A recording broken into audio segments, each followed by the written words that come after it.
Hello, I welcome you all once again to my channel Explore Education. I am Dr. Rashmi Singh, Assistant Professor, Department of Education, SS Khanna Girls Degree College, University of Allahabad. And this time I am going to discuss with you the steps of conducting educational research and how to write a research proposal. Earlier to this, I have already discussed with you the concept of education, the concept of research, the meaning, nature, and scope of educational research. And this time, how to conduct educational research means शैक्षिक अनुसंधान आप करेंगे कैसे। तो कोई भी अनुसंधान करने से पहले आपके दिमाग में कुछ रिसर्च आइडियाज होने चाहिए, कुछ कुछ विचारणीय प्रश्न हो जिन पर अनुसंधान किया जा सकता है। तो आपको पढ़ना होगा, लिटरेचर पढ़ते वक्त कुछ समस्या ऐसी होती है, कुछ जानकारी ऐसी होती है जिस पर हम और बातचीत करना चाहते हैं और एक्सप्लोर करना चाहते हैं और खोजना चाहते हैं। तो कुछ रिसर्च आइडियाज का जनरेशन होना चाहिए सबसे पहले। Then formulate research problem. फिर हम क्या करेंगे, समस्या को कथन के रूप में लिखेंगे। एक अनुसंधान समस्या को लिखेंगे, एक फॉर्मुलेट करेंगे, उसको उसका रूपांतरण करेंगे, उसको बनाएंगे कि हमको इस पर काम करना है, इस समस्या का हल हमको खोजना है। तो उस समस्या का हल खोजने के लिए हमको एक हाइपोथेसिस बनानी होगी, परिकल्पना निर्माण करना होगा, या हम कुछ रिसर्च क्वेश्चंस बनाएंगे। और ये अब आप लोग जानते हैं कि जो अब अगर आप मात्रात्मक अनुसंधान करेंगे, क्वांटिटेटिव, तो उसमें हाइपोथेसिस बनाई जाती है, और क्वालिटेटिव गुणात्मक अनुसंधान में अनुसंधान प्रश्न बनाए जाते हैं। फिर जब हम ये बना लें, और ये भी हमको पता है अपने आप में, रिसर्च क्वेश्चन और हाइपोथेसिस बहुत अपने आप में बड़ा लिटरेचर रखते हैं कि हाइपोथेसिस क्या होती है, कैसे बनाई जाती है, इस पर मैं बात आपसे कर चुकी हूँ। रिसर्च क्वेश्चंस पे भी बात की है मैंने। फिर आप बनाएंगे रिसर्च डिजाइन।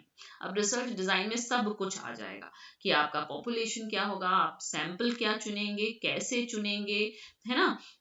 आपका प्रोबेबिलिटी सैम्पलिंग होगा कि नॉन प्रोबेबिलिटी सैम्पलिंग होगा। फिर आप कौन से टूल से डेटा कलेक्ट करेंगे, आप उसमें कौन सा टेस्ट लगाएंगे, स्टैटिस्टिकल टेस्ट या जो कुछ भी, एवरीथिंग, है ना, वो सब रिसर्च डिजाइन में आ जाएगा। उसके बाद आप डेटा कलेक्ट करने के लिए फील्ड में जाएंगे। अगर क्वांटिटेटिव है तो पहले आप डेटा कलेक्ट करेंगे और उसके बाद उसको आप एनालिस्ट की सहायता से या किसी सॉफ्टवेयर की सहायता से या खुद एनालाइज करेंगे और रिजल्ट्स का इंटरप्रिटेशन करेंगे कि ये परिणाम आया, उसकी ये व्याख्या है, ये अर्थ है। और अ, अगर रिसर्च क्वेश्चंस हैं, अगर आपको क्वालिटेटिव रिसर्च करनी है, तो आप क्या करेंगे, डेटा कलेक्शन और डेटा एनालिसिस उसमें साथ साथ चलता है। जैसे जैसे हम फील्ड में जाते हैं, डेटा कलेक्ट करने की प्रोसेस में उसको एनालाइज करते जाते हैं, और हमारा इंटरव्यू शेड्यूल या क्वेश्चन हमारा और बेहतर होता जाता है, सुधार होता जाता है, मॉडिफाई होता जाता है। और फिर हम सबसे बाद में, और सबसे जरूरी, जो भी हमारे परिणाम निकल के आएंगे उसको कम्युनिकेट, प्रसारित या डिसेमिनेट, फैलाएंगे, ज्यादा लोगों तक उसको पहुंचाएंगे, ताकि ज्यादा से ज्यादा जनमानस को ये पता चल सके कि इस शोध समस्या का ये हल है, ये इस अनुसंधान से निकल कर आया। फिर अगर हम इसको एक साइक्लिक या डायग्रामेटिक रिप्रेजेंटेशन के रूप में देखें, तो रिसर्च प्रोसेस के स्टेप्स होते हैं। सबसे पहले आइडेंटिफाई द प्रॉब्लम, आप समस्या को पहचानिए। फिर इवेल्युएट द लिटरेचर, बहुत जरूरी काम है, बहुत जरूरी बात है, रिव्यू करना कि उस पर कितना काम हो गया है, कितने लोगों ने कौन कौन सी मेथोडोलॉजी से उस पर काम किया है, ताकि ये रिव्यू ऑफ रिलेटेड लिटरेचर अपने आप में एक अलग टॉपिक है कि आपको क्यों किया जाता है, कि आपको पता चले पहले क्या काम हुआ है, आप डुप्लीकेट ना करें, आप उनसे सीखें, उनको कोट करें, और आप हाइपोथेसिस जनरेशन में मदद मिलती है रिव्यू से, बहुत ज़रूरी है रिव्यू। फिर आप क्या करेंगे, क्रिएट क्रिएट हाइपोथेसिस, आप परिकल्पना निर्माण करेंगे। फिर आप रिसर्च डिजाइन बनाएंगे। उसके बाद आप डिस्क्राइब पॉपुलेशन, अपनी जनसंख्या के बारे में वर्णन करेंगे। फिर मतलब इसी में आ जाएगा कि सैंपलिंग। और फिर आप डेटा कलेक्शन करके, डेटा एनालिसिस करके रिपोर्ट राइटिंग करेंगे। इस तरीके के बहुत सारे आपको गूगल पे मिल जाएंगे, कोई सा भी आप अपने हिसाब से चुन सकते हैं। तो इस तरह से मोटा मोटा शैक्षिक अनुसंधान किया जाता है।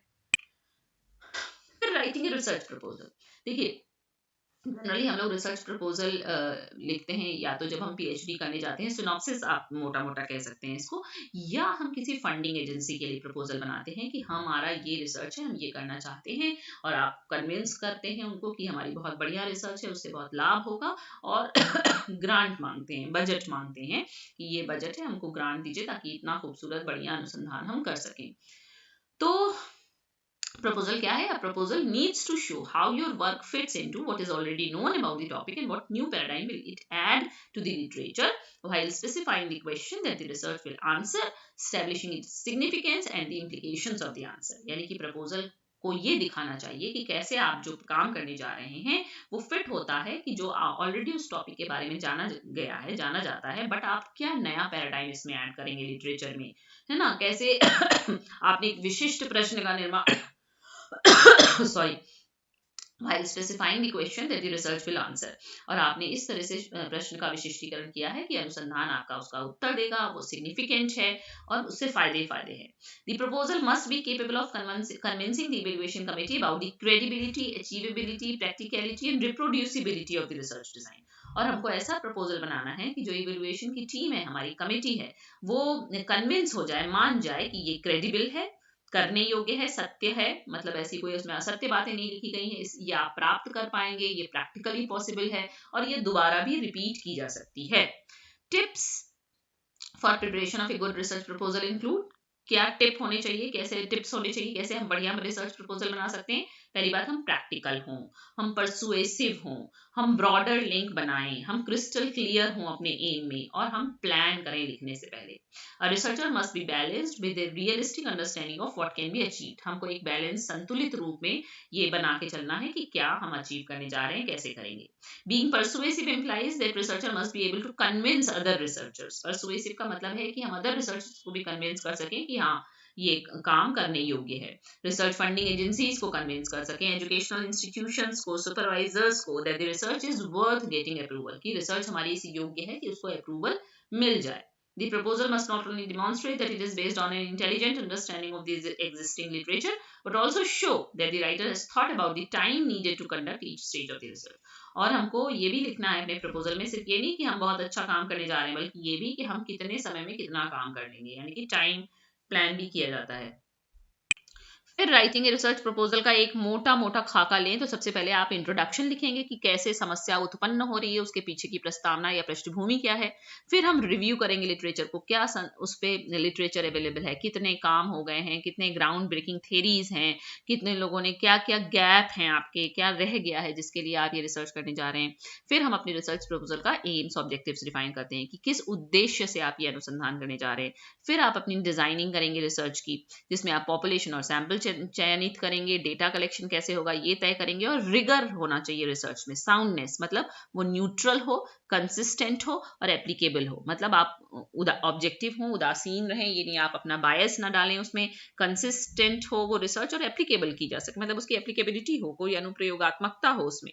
फिर डेटा एनालिसिस, जो भी हमारे आंकड़े निकल कर आएंगे उनका विश्लेषण. फिर इथिकल कंसिडरेशन, देखिए बहुत आजकल इस पर बात हो रही है, इथिकल इथिकल इथिकल, क्योंकि हम इतने अनइथिकल हो गए हैं, पहली बात. और दूसरी बात, अगर हम क्वालिटेटिव रिसर्च करते हैं तो उसमें इथिकल कंसिडरेशंस का महत्व बढ़ जाता है. क्यों? क्योंकि उसमें हम बातचीत करते हैं, इंटरव्यू करते हैं, किसी से किसी का गुजरा हुआ कल पूछते हैं, किसी से उसकी आप बीती पूछते हैं, तो हम उसके मन की बखिया जो है उधेड़ते हैं. तो फिर हमको उसको समाहित भी करना होगा, वैसे ही छोड़ नहीं देना है, पहली बात. दूसरी बात, हमको उसको ये लिखना होगा कि उसका कंसेंट लेना होगा कि जो हम आपसे बातचीत पूछ रहे हैं उसको आपके नाम के संग नहीं पब्लिश करेंगे, आपका ये सब सिर्फ रिसर्च अनुसंधान के लिए यूज किया जाएगा और कहीं यूज किया जाएगा, ऐसे एक प्रोफॉर्मा होता है ना, वो भरवाना पड़ता है. तो इथिकल कंसिडरेशन बहुत जरूरी है. फिर बजट हमको बताना होगा अप्रूवल एजेंसी को कि हमारा इतना खर्चा आएगा इस रिसर्च को करने में.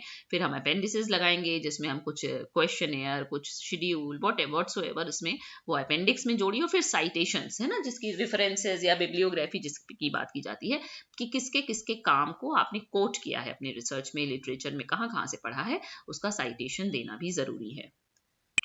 ठीक है, यही अगर चित्रावली के माध्यम से समझें तो टाइटल पेज होगा, एब्स्ट्रैक्ट होगा, इंट्रोडक्शन होगा, लिटरेचर रिव्यू होगा, मेथोडोलॉजी होगी. फिर टाइमलाइन, यही कि 6 महीने में इतना कर लेंगे, अगले 6 महीने में इतना कर लेंगे, इस तरह से. फिर सिग्निफिकेंस ऑफ रिसर्च, क्यों आपकी रिसर्च महत्वपूर्ण है. फिर आप रेफरेंसेस दीजिए, बजट बताइए और अपेंडिसेस लिखिए. ठीक है, ये केस स्टडी हेल्प यहाँ से लिया है मैंने, मेरा बनाया नहीं है. ठीक है. फिर स्किल्स रिक्वायर्ड, कौन कौन से कौशलों की जरूरत पड़ेगी अगर आप अच्छा रिसर्च प्रपोजल बनाना चाहते हैं. तो आपके पास होनी चाहिए subject knowledge and research skills, आपके पास होना चाहिए critical thinking skill, communication skill, भाई संप्रेषण कर सकें, अपनी बात को दूसरे तक पहुंचा सकें, आप बढ़िया सोच सकें, क्रिटिकली इवेल्युएट कर सकें. पहली बात सब्जेक्ट की नॉलेज हो, अनुसंधान का कौशल हो आपके पास, है ना. और common mistakes to avoid in proposal writing, कौन सी जनरली गलतियां करते हैं हम? सबसे पहले सबमिटिंग लेंदी प्रपोजल, बहुत लंबा प्रपोजल सबमिट नहीं करना, अदरवाइज कौन पढ़ेगा उसको, है ना। Covering too much research ground, बहुत ज्यादा रिसर्च पूरा फैला मत दीजिए, तो उससे क्या होगा, वो समझ जाएगा चेक करने वाला कि आप इसको कर ही नहीं पाएंगे, मतलब हमको कहीं ना कहीं डीलिमिट करना पड़ता है अपनी रिसर्च को। फिर not citing major works in literature review, आप बहुत जरूरी कोई काम करने जा रहे हैं और उस पर बहुत एक इंपॉर्टेंट काम है, थ्योरी है, उसको आपने कोट ही नहीं किया है, तो इसका मतलब कि आपने लिटरेचर को पढ़ा नहीं है। और too much focus on minor issues, few details on major issues, minor issues पे तो बहुत फोकस किया है और मेजर इश्यूज को छोड़ दिया है, तो ये भी नहीं करना चाहिए। और inability to frame a persuasive and coherent argument for the propose study, हम एक ऐसा मतलब ऐसा तर्क नहीं दे पा रहे हैं अपनी रिसर्च के लिए कि हाँ ये वर्दी है, करनी चाहिए। और पुअर ग्रामर और केयरलेस राइटिंग, और हमने ग्रामेटिकल मिस्टेक्स कर रखी हैं, बस असावधानी पूर्वक बस लिख दिया है, तो इस तरीके की मिस्टेक्स हम करते हैं तो हमारी रिसर्च प्रपोजल स्वीकृत नहीं होता है। तो ये जो कॉमन गलतियां हैं जो कि हमें अवॉइड करनी चाहिए प्रपोजल राइटिंग में। ओके, तो आपके सिलेबस में भी है, बहुत पूछा भी जाता है, हमको पता भी होना चाहिए कि how to conduct an educational research and how to write a research proposal. Okay, so thank you and don't forget to like and subscribe my channel Explore Education.